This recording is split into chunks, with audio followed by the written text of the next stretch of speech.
थोड़ा सा आपको मैं बैकग्राउंड दे देता हूं कतर के बारे में। कतर जहां एक और ऑयल प्रोड्यूसिंग कंट्री है, वहीं दुनिया में पर कैपिटा इनकम के हिसाब से दुनिया के टॉप 5 फिफ्थ नंबर की $1.25 लाख प्रति व्यक्ति आय है। तेल बहुत ज्यादा है, लोग बहुत कम हैं, इसलिए पैसे वाला देश है।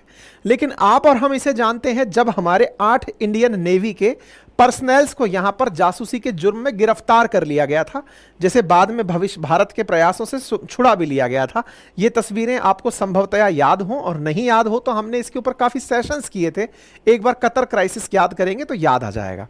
अगर याद नहीं आ रहा है तो मैं कुछ एक और चीज याद कराता हूं कतर के बारे में। कतर आपने फीफा वर्ल्ड कप 2022 के लिए भी याद किया होगा। फीफा वर्ल्ड कप काफी कारण से सुर्खियों में रहा था, काफी सारी पाबंदियों के कारण भी सुर्खियों में रहा था, लेकिन उसके अलावा एक और कारण से कतर सुर्खियों में रहा था। यहां की राजधानी दोहा वर्ष 2021 के अंदर, वर्ष 2020 में स्पेशली फरवरी 2020 में अमेरिका और तालिबान के बीच में मध्यस्थता कराने वाली जगह बनी थी। यानी कि ये वो प्लेटफॉर्म बना था जहां तालिबान के आतंकियों ने अमेरिका के साथ समझौता किया था कि अमेरिका अगर छोड़कर अफगानिस्तान को चला जाता है तो तालिबान उसे अब और परेशान नहीं करेगा। ये वो ऐतिहासिक तस्वीर है। अगर आप तारीखों पर गौर करें तो ये तारीखें 2020 की हैं, और 2020 में ट्रंप अमेरिका के 45वें राष्ट्रपति हुआ करते थे। यानी कि ट्रंप ने अमेरिका और अफगानिस्तान में विराज रहे तालिबान के बीच मध्यस्थता इस कतर की राजधानी दोहा में करवाई थी।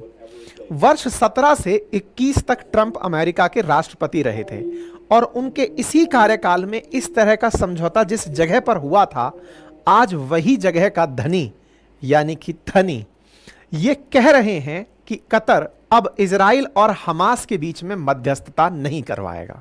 तो इजराइल और हमास के बीच में मध्यस्थता नहीं करवाएगा, ये ट्रंप के प्रति इनकी नाराजगी है या फिर ट्रंप से डर, आज के सेशन में जानेंगे। क्योंकि कतर ने साफ कहा है कि भैया मैं हमास वाले लीडर्स को अपने देश में नहीं बैठने दूंगा, उनसे गुजारिश करता हूं कि अपना यहां से ऑफिस हटाएं और अपने लिए अपने देश वापस ले जाएं। बाय द वे, हमास अगर आपको याद हो तो गाजा पट्टी में इसी के प्रतिनिधि इजराइल के बाहर निकलकर यहीं पर यानी कि कतर के अंदर बैठकर दोहा में अपना पॉलिटिकल ऑफिस चलाया करते थे।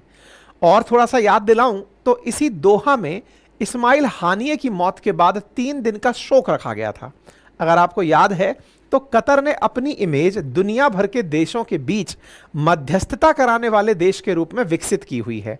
मतलब इजराइल और हमास के लीडर्स के बीच भी अगर कहीं बैठकर बातचीत हुई है तो वो कतर के दोहा में है। जितने भी राउंड्स की बातचीत अब तक अपहृत जो इजरायली नागरिक हैं, किडनैप्ड जो हैं, उनकी वापसी को लेकर जो बातें हुई हैं वो इसी दोहा में हुई हैं। इस्माइल हानिये जो कि हमास का लीडर हुआ करता था, जिसे इजराइल ने मार दिया था, उसका ऑफिस असल में दोहा में ही था। यही कारण है कि जब उसे ईरान में मारा गया था तो उसकी डेड बॉडी को यहीं दोहा में लाया गया था, और यहीं पर उसका फ्यूनरल हुआ था, और 3 दिन का शोक भी रखा गया था। मेरा कहने का मतलब ये वो जगह है, जैसे मैं आपको ऐसे समझाता हूँ, दुनिया में सिंगापुर ने और दुबई ने अपनी दुनिया में एक इमेज बनाई हुई है, और वो इमेज है कि दुनिया भर के ऑफिसेज हमारे यहाँ पर आकर खुलते हैं, जिसमें मल्टीनेशनल कंपनीज अपने यहाँ पर ऑफिसेज खोलती हैं, और एज ए कॉस्मोपॉलिटन सिटीज दुनिया भर की डील्स हमारे यहाँ से होती हैं। कतर ने एक कदम आगे बढ़कर जितने भी बड़े आतंकी समूह हैं, चाहे आईसिस हो, चाहे अलकायदा हो, हमास हो, तालिबान हो, इन सब के मुख्यालय अपने यहाँ पर खुलवा रखे हैं। और उन मुख्यालयों का उपलब्ध केवल कारण इतना है कि दुनिया के देश अगर इन आतंकियों से बातचीत करना चाहते हैं तो उनका कोई ऑफिस तो होना चाहिए, तो ऑफिस के रूप में कतर बना हुआ है। अब उसी जगह पर अगर कतर यह कह देता है कि नहीं भाई तुम्हारा ऑफिस बंद करो यार, किसका? हमास का, तो यह मैसेज अपने आप में एक दिशा की तरफ इशारा करता है। और वो इशारा किस बात का है कि साहब ट्रंप वापस आ रहे हैं। अब आप कहेंगे आ रहे हैं से क्या मतलब है? जीत तो गए, ट्रंप जीत गए, लेकिन पद पर जनवरी में बैठेंगे, जनवरी 2025 में बैठेंगे। इससे पहले अभी क्या हो रहा है? अभी तो फुल प्रूफ तरीके से बाइडेन का शासन चल रहा है और बाइडेन खूब सारे डिसीजंस अभी ले सकते हैं। यानी अगर अंतर्राष्ट्रीय स्तर पर कोई डिसीजन होना है तो वो बाइडेन के साइन से होगा, ना कि ट्रंप के साइन से। तो फिर आपके दिमाग में प्रश्न आएगा, तो क्या इनके आने भर से, यानी इनके आने की चिंता से, या फिर इनकी खिलाफत में हमास का ऑफिस बंद करवाया जा रहा है? तो मैं तो आपसे यही कहूंगा, आपको क्या लगता है, कोई डर गया है या फिर इनके समर्थन में आगे आ गया है? मैं फिर से याद दिला दूं, जब अमेरिका और तालिबान के बीच समझौता हुआ था तब कतर में ही हुआ था और उस समय ट्रंप ही राष्ट्रपति हुआ करते थे। इसका मतलब इस बात को और गहराई से समझिए कि ट्रंप की पहले जब ट्रंप थे तब इन्होंने मध्यस्थता कराई थी, तो इस बार फिर से ट्रंप आ रहे हैं और ये मना कर रहे हैं कि हम मध्यस्थता नहीं कराएंगे। तो इस मैसेज को थोड़ा सा गहरा करके देखें। क्या आपको यह नहीं लगता कि इस मैसेज का दूसरा अर्थ यह भी है कि भैया सुनो, हमास वालों को हम नहीं बचाएंगे, आपको मारना है मार दो ट्रंप, क्योंकि आपने ही शुरुआत में कहा था कि इस लड़ाई को खत्म करना है और खत्म करने के लिए सीज फायर नहीं करना है, यानी युद्ध विराम नहीं होना है। कतर का उपयोग बाइडेन प्रशासन में अभी तक हमास के साथ सीज फायर के लिए हो रहा था। अब आप बताइए कि जब सीज फायर के लिए उपयोग हो रहा था, वही कतर कह रहा है कि सीज फायर का ऑफिस बंद, अब मीडिएशन का यहां सेंटर नहीं खोलेंगे। तो सेंटर नहीं खोलेंगे तो क्या आपको यह नहीं लगता कि यह साफ इशारा है कतर का, जो कि एक मुस्लिम राष्ट्र है? और मैं ये बहुत से लोगों को बताना इसलिए चाह रहा हूं कि जो लोग फिलिस्तीन को लेकर बहुत ज्यादा सेंटिमेंटल हैं, जिन्हें लगता है कि हमास के लिए अगर वो अपने मन में आस्था रखेंगे तो शायद उनकी वफादारी जो है वो हमास के लोगों को पसंद आएगी या फिलिस्तीनियों को पसंद आएगी। मैं केवल यह बता रहा हूं कि दुनिया में रिलेशंस पावर के हैं और पैसे के हैं। यहां अमेरिकी पावर में जो ट्रंप आ रहे हैं, उनके आने से पहले ही ये लोग कह रहे हैं कि सर, चूंकि आपने कहा था, चुनावी वादों में कहा था कि मैं सीज फायर नहीं चाहता, मैं युद्ध का अंत चाहता हूं, इसका मतलब है कि तुम सारे फैसले करो, ओवर एंड आउट कर दो, मुझे इसके अलावा कुछ और नहीं चाहिए। तो हमने आपके आने से पहले ही यह कर दिया। अब आपके दिमाग में एक बड़ा प्रश्न बनेगा कि कतर भाई साहब ट्रंप से इतना डरता है क्या? भाई साहब, ट्रंप की बहुत इज्जत करता है। अब आप पूछेंगे ऐसा क्यों? एक बार कतर की इतनी घनघोर बेइज्जती हुई थी दुनिया में, जिसके कारण कतर का जो अभी स्टेटस है ना फीफा वर्ल्ड कप कराने वाला, ये तो आपने 2022 में सुना है। भाई एक इतना बुरा समय इन्होंने बिताया है, उस पर हम जल्दी ही डिटेल सेशन करेंगे। और वो समय था वर्ष 2017। हालत यह हो गई थी कि कतर का उसके आसपास के सभी मुस्लिम राष्ट्रों ने, लगभग सभी मुस्लिम राष्ट्रों ने बायकॉट कर दिया था। छोटू सा देश है और उसका बायकॉट कर दिया, यह कहते हुए कि तुम आतंकियों का सपोर्ट करते हो। यह 2017 वो दौर था जब ट्रंप आकर अमेरिका के राष्ट्रपति बने ही थे।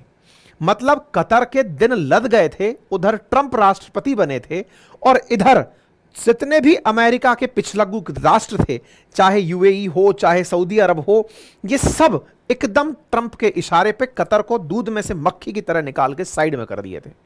आज जो हम कह रहे हैं ना, कतर तो इतना बड़ा देश है जो मध्यस्थता के काम आता है, असल में मध्यस्थता के लिए भी अमेरिका ने ही कहा था इसको, लेकिन कहा ओबामा ने था। ओबामा जो कि अमेरिका में ट्रंप से पहले राष्ट्रपति थे। तो जो ट्रंप से पहले ओबामा थे, तो ओबामा ने ही इनको कहा था कि कतर के अंदर आतंकियों के लिए ऑफिस बनवाओ, जिससे कि कम से कम उनसे कोई बात करना चाहे तो कहीं बात तो करे। उन्हीं के कहने से हमास का ऑफिस बना था कतर के अंदर। लेकिन ट्रंप तो ट्रंप है और ट्रंप ने पहले से ही कह रखा है कि मैं इस बात को लेकर बिल्कुल भी सहन नहीं करने वाला हूं। अब जब सहन नहीं करने वाला हूं तो उनका इशारा, और इधर से सारे के सारे मुस्लिम देश बोले भाई बंद करो, इसका सारा ऑफिस बंद करो, क्योंकि यह आतंकियों को सपोर्ट करता है, आतंकियों को सपोर्ट करता है, यह कह के बायकॉट किया। आप जानकर आश्चर्य करेंगे कि यह कतर क्राइसिस कहलाया। इसके ऊपर डिटेल में हम सेशन करने की सोच रहे हैं, लेकिन वही कतर अब फिर से सुर्खी में है कि आने से पहले ही, ट्रंप के आने से पहले ही, कि भाई हम साइड में हो रहे हैं।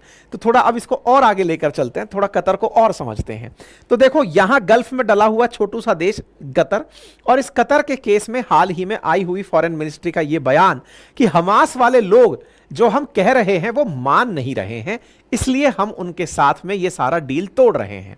बोले सर अभी तक तो आप हर बात पर दुखी होते थे, इस्माइल हानिये के मरने पर राष्ट्रीय शोक तक रखा था आपने, ऐसे में अचानक क्या हुआ? बोले भाई अचानक पावर आ गई है।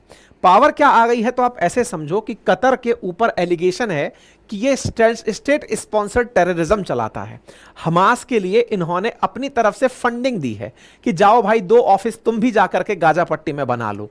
ये अपने यहां पर उन लोगों को बैठने की, रहने की जगह देता है।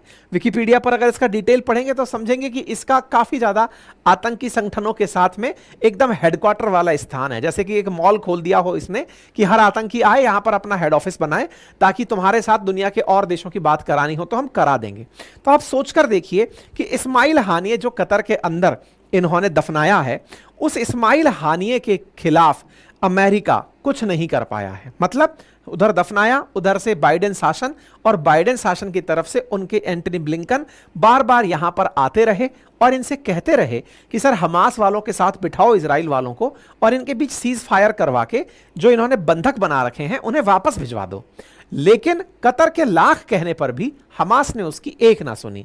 हर बार उसने डील को आगे चढ़ा दिया, यानी कि बंधकों की रिहाई जो कि अब तक हो जानी चाहिए थी, इतना नुकसान झेलने के बावजूद भी गाजा में इजराइल तो लगातार हमले कर रहा है, लेकिन हमास इतना जिद्दी हो रखा है कि आज भी लगभग 100 के आसपास बंधक उसने गाजा पट्टी में बना के रखे हुए हैं।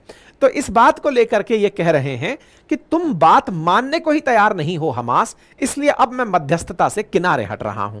यही है इनके राजा जो हैं, कतर के जो किंग हैं, उनकी ओबामा के साथ तस्वीर, जिसके अंदर यह कहा गया था कि आप अपने यहां ऑफिस बनाइए।